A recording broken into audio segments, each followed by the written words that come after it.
Law used to be a subordinate of Doflamingo's.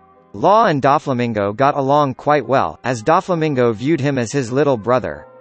Law later discovered how little Doflamingo actually cares for him and, after the latter revealed to Corazon that he intends to educate Law to die for him via brainwashing through the Ope Ope Nomi's immortality operation, coupled with Doflamingo murdering Corazon, who saved Law's life by giving him his devil fruit to cure his illness, Law defected from Doflamingo, swearing to avenge Corazon's death.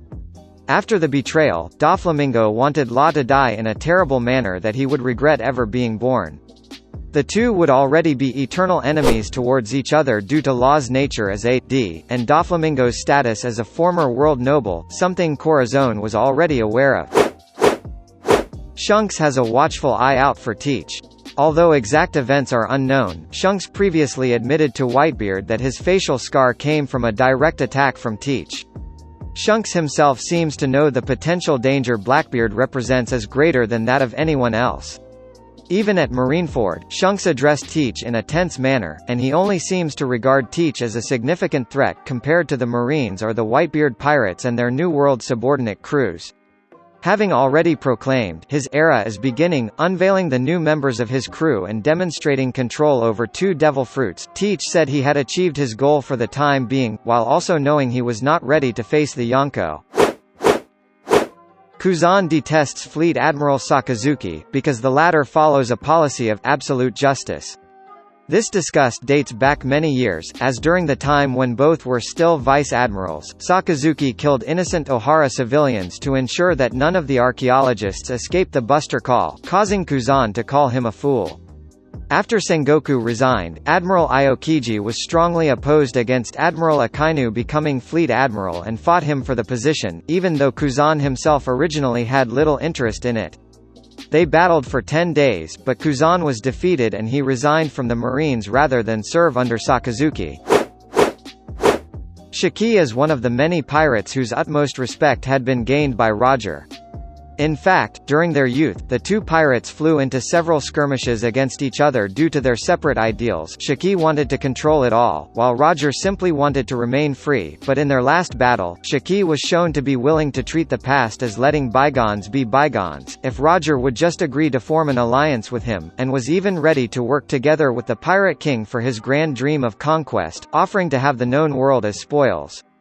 When Roger was captured by Marines, Shiki angrily invaded Marineford, saying that he should have killed him himself, and when in Impel Down, he thought of his old rival, showing sadness because of all the new rookies wanting to invade the Grand Line, and veterans like Roger dying. In the past, Mihawk was a rival to one of the most powerful pirates in the world, Shanks. Their battles were said to shake the whole of the Grand Line and Mihawk often sought Shanks out for duels. After Shanks lost his arm 12 years ago, Mihawk ceased seeking him out for duels. At some point, he earned the title of World's Greatest Swordsman and joined the ranks of the Shichibukai.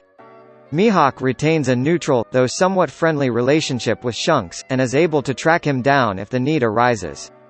He and Shanks do manage to get along, regardless of the fact that the two are opposites in personalities.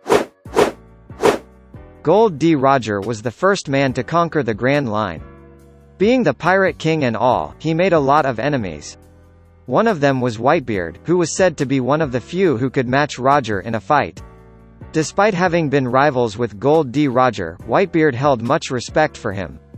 Not long before his death, Roger met with Whitebeard on an island to have what seemed to be an entirely cordial drinking session, with Roger even offering to give the location of Raftel to Whitebeard, and when Whitebeard asked Roger about the will of the D, Roger willingly told him about it. Upon learning that Ace was his rival's son, Whitebear, D did not see his bloodline as an inconvenience, and even tried to inspire Ace to respect Roger as his father. As a Marine, Garp attempted to kill Roger several times. As such, they have a long history against each other with the exception to the Rocks Pirates. However, when Roger was about to be executed, after turning himself in due to his terminal illness, he made a final request to Garp. He asked Garp to take care of his unborn child, as he did not deserve to be condemned as a criminal because of his father's crimes. Due to their countless clashes, Roger came to see Garp as much of a friend as the rest of his crew. Garp too seemed to have some form of respect for him, as he not only protected Ace but showed signs of disappointment from Ace's decision to disregard Roger as being his father. He also told Dayton that although he is a Marine, he could never come to hate Roger. Rox D. Xebec was the captain of the Rox Pirates, a legendary pirate crew that sailed the seas 38 years before the current storyline. They were considered to be the most powerful pirate crew of their time. Rox D. Xebec appeared to be an incredibly vicious and ambitious man. His dream was to become the king of the world, and he attacked many locations and left mass destruction in his wake to assert his dominance. He was also considered to be the most formidable rival of the Pirate King Gold D. Roger, even more so than his subordinate Whitebeard would come to be. It took both Roger and Monkey D. Garp to finally kill Rox D. Xebec.